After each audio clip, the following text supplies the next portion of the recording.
Georgia fans will not soon forget Ryan Williams spinning, juking, speeding his way into the end zone in Tuscaloosa to break Dawgs fans' heart in a thriller last season against the Tide. Well, now him and the Crimson Tide head to Athens this Saturday, and his quarterback is the hottest in the country, according to Kirby Smart. We're not talking about Ty Simpson's looks, but this guy has been on fire the last couple of games since that Florida State game in the season opener where the Tide struggled. This game's going to come down to a lot of factors: line of scrimmage, skill position guys, linebackers. This is a tough physical football game in the SEC. You see that year in and year out. But Ty Simpson, Ryan Williams, Jeremy Bernard, that passing attack for Alabama has been absolutely lethal the last couple of games, and Georgia's been susceptible to that. I think this game will partially come down to the Dogs' ability to slow down Alabama in the passing game. There are not many wide receiver duos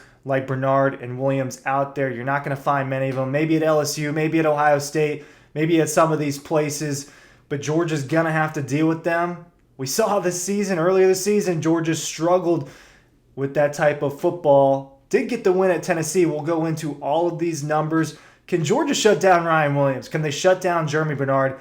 That's the real question, because at the end of the day, if they don't, this is going to be potentially a shootout on Saturday night, potentially a game that Georgia could lose.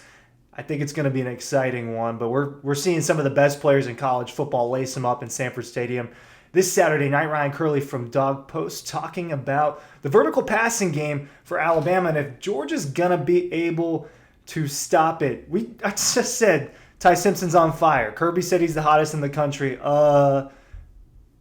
I knew he was playing well, but when I just dug through the numbers, I didn't realize how ridiculous it is. Let's ignore the Florida State game for just a minute. The last two games, he's 41 for 46. Balls touched the ground 4 times. 608 yards and 7 touchdowns. He doesn't have any turnovers, no interceptions throughout the season yet. But the last two games, 41 for 46. I know Wisconsin's not great. I know it's ULM, where they score 70 points and destroy them the week prior. Those numbers are ridiculous. And you understand why Ty Simpson is getting Heisman buzz this early in the season. Ryan Williams has only played 2 games so far. He's got almost 200 yards and a couple of touchdowns. I would say over 80%, 90% of that production coming against Wisconsin last week, where, guess what? You see him just do absolutely ridiculous things with his body when he has the football in his hands. Look, over the last few years, I've been to, 60 or so college football games, something like that. I've been to a lot of football games. I've seen a lot of top-end talent, guys that are first-round wide receivers, guys that are NFL starters right now, all over the place. I don't know what Ryan Williams is going to become. We don't know that yet. He's probably going to be a first-round pick in a couple of years. Some of the stuff that he's done, you just don't see people do that. All right, it's different. Now, he's got to clean up some drops. He got a concussion early in the season. That's what held him out of that ULM game. He's not a perfect wide receiver. I don't know if there is one.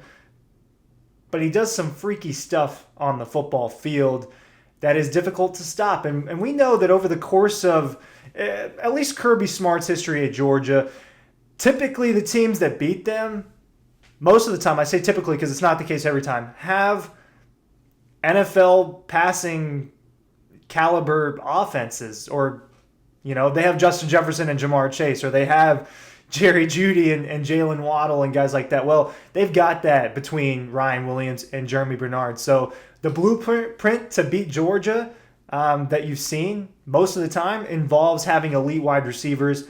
Alabama does not lack that. And look, Simpson statistically is playing out of his mind. I still need to go back and watch some of these games and see just exactly why they've been so successful, but they're hitting on big explosive plays in the last couple games.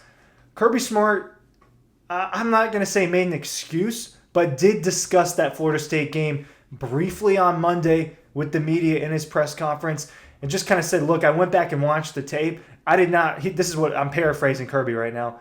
I did not realize how sloppy the game was due to the weather. So kind of, we'll call it excuse making for Ty Simpson, where against Florida State, his numbers were just not even the same, right? 23 for 43, 254 yards, 2 touchdowns. But that completion percentage being close to that 50% mark is just nothing like the other 2 games combined, where he's 41 for 46. This offense is clicking right now. Okay? Time will tell how good Florida State is. I don't know if I've said it on camera. Maybe I did. Look, we do these videos every day. Sometimes what I say gets a little bit lost. I don't know exactly when I said it, but I don't think that Alabama-Florida State game is going to be super indicative of what the Crimson Tide are throughout the season. I just have a hard time seeing that. Now, they beat Georgia last year, and Milroe goes crazy, and then they follow that up with a loss to Vanderbilt. They have a really, really bad loss to a not good Oklahoma team in Norman later on in the season, where they just completely melted down in the first half, right? Some officiating in the second half of that game was maybe not perfect, and definitely not perfect through the Crimson Tide's perspective. But you saw how inconsistent the Tide were last year. Is that going to be the case? Right? Is that what the Florida State game and the Wisconsin being on completely different ends of their spectrum in terms of performance, does that tell us they're going to be inconsistent? I don't know. What's happening right now, though, is they are lighting it up through the air. They're also getting Jan Miller back, the running back, this Saturday. So they think their run game is going to improve on what I would say has been fairly average throughout the course of the year, just under 400 yards through 3 games, right? Not eye-popping, doing it by committee, don't have a clear lead rusher. That guy's returning for them, a really physical running back who made some plays against Georgia last season, right? Different teams, different quarterbacks. Some guys are different on defense. Georgia, elite performances against Marshall and Austin Peay on the defensive side of the football. Really a stranglehold in terms of total yards and scoring. Right, the only touchdown scored on them in those 2 games was a late garbage time touchdown caused by a deep ball, caused by a blown assignment and a deep ball there that got them inside the 5-yard line where they just punch it in. But in those 2 games, Georgia's defense, you could say, was elite or at least elite adjacent. Then they traveled to Knoxville. Joey Aguilar, one of the hottest quarterbacks in the country, in week 1 and week 2. Tennessee puts up 70 on an inferior opponent the week prior to hosting Georgia. And then immediately, Joey Aguilar and the Tennessee offense are moving the ball through the air. Big chunk plays, 20-yard pass, 15-yard pass. They end that first drive with a rushing touchdown by Aguilar, but then they start really launching it downfield. Ellis Robinson gets beat by Chris Brazzell. Big-time touchdown.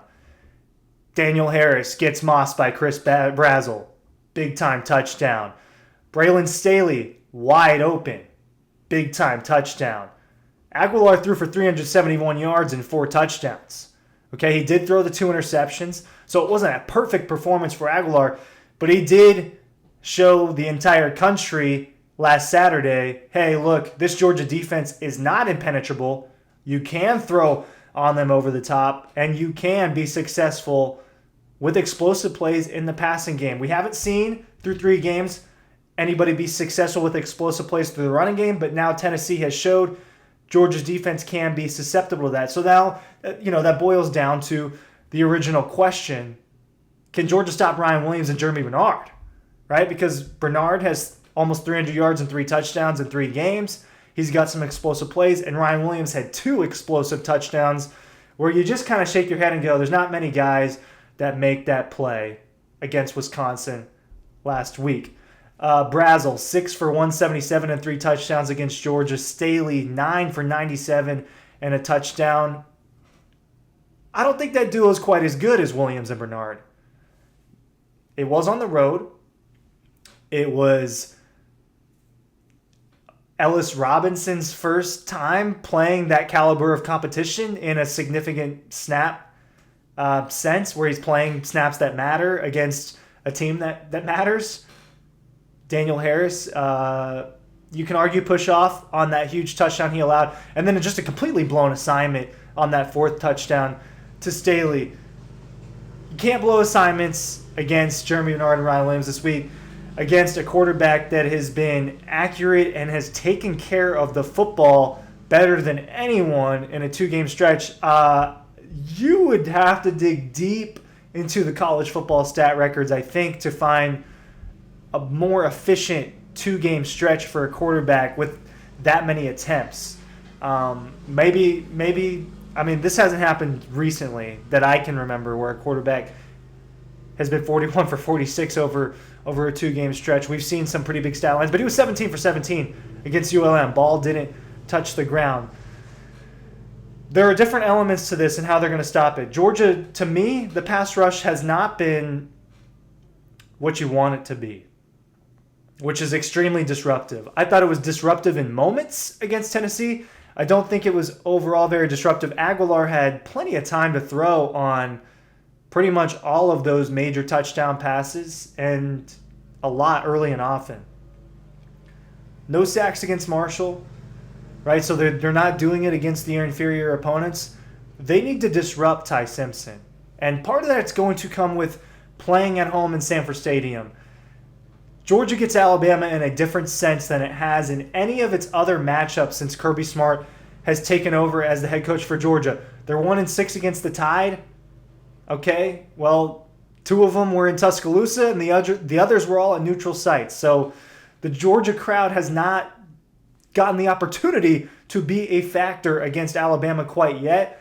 I think it'll matter. I think you're going to see an elite environment at Georgia. We'll talk about that more as the week goes on. But I do think that you see elite crowd pops, elite sound.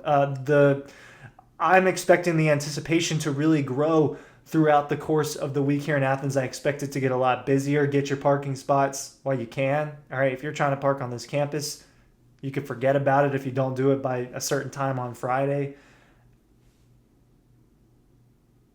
To me, the answer is I don't know. I don't know if Georgia can stop these guys vertically. I think Dalen Everett is very good. I think that there is a lot of talent in the secondary. It is a secondary that they, to me, haven't completely figured out yet with the amount of rotation. The amount of rotation that we saw between the Marshall, the Austin Peay, and the Tennessee game in the secondary tells me that they're not 100% sure who their best 5 are, right? Because they run mainly a nickel package. You know KJ Bolden's part of that. You know Janelle Aguero's part of that. You know Dalen Everett part of that. To me, they haven't completely figured out. Now, part of that's different packages and different things. They like Kyron Jones in run defense.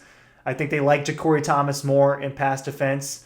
You've seen a little bit of the transfer safeties, but not a lot of it. I don't think they've completely figured out their secondary. Now, it'll be interesting to see. If you see Ellis Robinson and Daniel Harris rotating a lot on Saturday at corner, then they either want fresh legs or they're still trying to figure out who the better guy is. But this is going to be the biggest challenge, if you ask me, for Georgia this coming Saturday. The numbers prove it. And the way that Kirby is talking about them, he's always very complimentary of opposing teams heading into it. But there was something different about his vibe. Kirby almost plays opposites with his mood and kind of his vibe towards the media. He was very calm, very positive today, being Monday. This video is going out Tuesday, which kind of tells me he knows that they've got their hands full this coming Saturday. If he's really, really angry, he wants more out of his team because they need that message. They don't need that message this week when they go up against the Crimson Tide. That message has been sent for years when they're playing for these trophy games. Expect this to be an elite environment, an elite atmosphere, where if they don't stop the passing game this time, I don't know. Normally I'd say stopping the run's more important. I won't say that this time. Thank you for watching. Newsletter is down below. I don't even think I pumped that out. If you had made it to the end of this video, we appreciate that. All of the links you need are in the description of this video down below. We'll see you on Riding Home throughout the week, and we'll see you on Riding Home after the game on Saturday. Thank you.